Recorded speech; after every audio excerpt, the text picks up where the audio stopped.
Wa alaikum salam wa rahmatullahi wa barakatuh. Umuvandimwe arabaza ati ukoze icyaha cyagenewe igihano hano ku isi akagihanishwa abababariwe icyo cyaha ku munsi w'imperuka. Alhamdulillah wassalatu wassalamu ala rasulillah ba'd.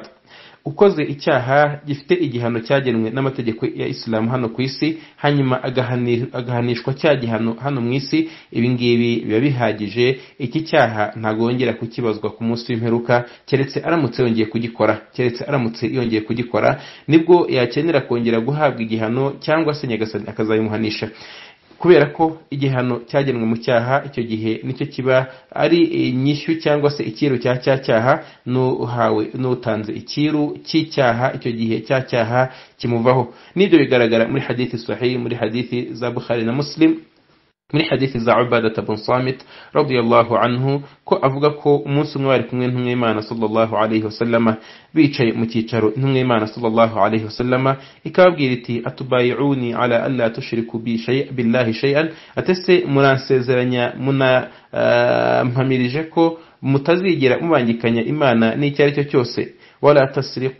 wala tasriqu kandi ko mutazigera mwiba, wala taznu kandi ko mutazigera musambana, wala taqtulu an-nafsa allati harrama Allahu illa bil haqq kandi ko mutazigera mwica roho Imana yazirije kwicwa keretse habayeho ukuri kwemera ko iyo roho yicwa. Intumwa y'Imana sallallahu alayhi wasallama irabwira iti faman awfa minkum fa ajruhu ala Allah, uzubahiriza iryo sezerano n'icyo gihango uyu nguyu ibihembo bye bihagije kandi bihebuje azabisanga imbere ya Allah subhanahu wa ta'ala.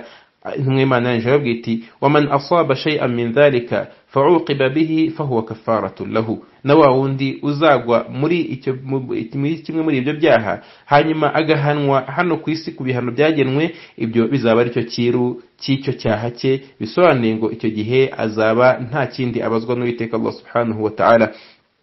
hanyuma iravuga iti waman asaba bishay'in min dhalika fasatarahu Allah fa amruhu ila Allah in sha'a afa anhu wa in sha'a adhabahu, no undi uzagwa muri kimwe muri ibyo byaha cyangwa se muri byaha byagenewe ibihano hano ku isi hanyuma Imana ikamuhishira, ni ukuvuga ngo ntahanishwe cya gihano cyagenwe hano ku isi, uyu nguyu ibye bizaba biri ku Mana. Imana nibishaka izamuhana, ninabishaka izamubabarira. Naha ngaha by'umwihariko ni kuri wa wundi utaricujije, wo Imana yahishiriye hanyuma ntiyicuze, urugero agakora ubusambanyi Imana ikamuhishira nawe agaceceka, bikarangira yabukomeza yaburekera ariko ntiyicuze cya cyaha yakoze, uyu nguyu ibyo biri kwa Allah subhanahu wa ta'ala. Imana nibishaka izamuhana, ninabishaka izamubabarira, naho uwicujije we ngo Imana iramubabarira. Wallahu a'lam.